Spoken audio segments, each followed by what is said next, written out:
Diary of a Wimpy Kid, Wrecking Ball, audiobook, part 1. March. To Scooter. March. Sunday.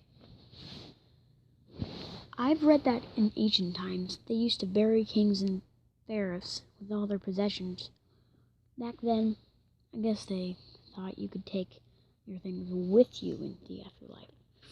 Well, if I got buried in all my junk, I might really regret it later on.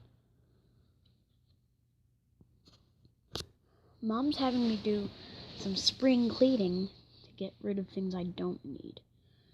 Well, that seemed like a good idea until I realized just how much stuff I actually got.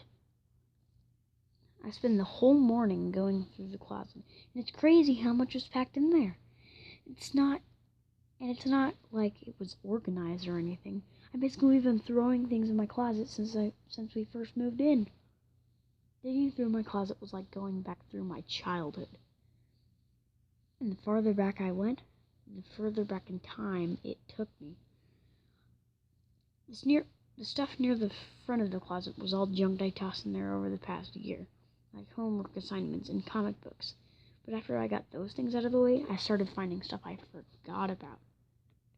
I found the model rocket I got for my 10th birthday and a costume I wore for Halloween a few years ago.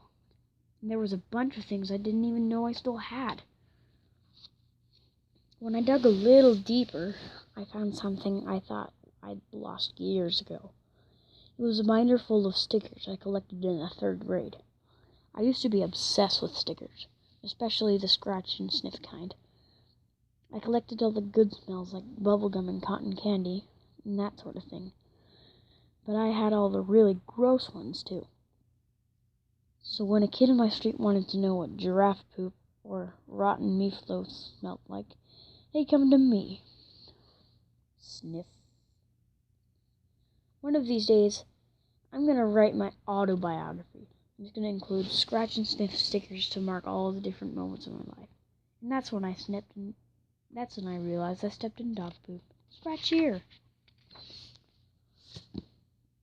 I kept digging through my closet and found stuff from kindergarten, like a fish I made tracing my hand on a piece of construction paper. I used to love doing arts and crafts back then, and if anyone tried to bully me about it, they'd get a face full of glitter. Another project I found in my closet was a gift I made for my mom in preschool, but never gave her. It was a paper flower with a picture of my face in the middle, glued to a popsicle stick.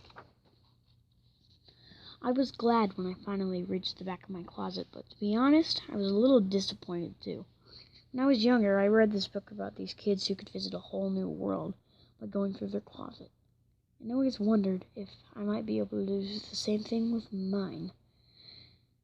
But I thought that whoever lived on the other side might not be too happy with me for tossing all my junk in there over the years.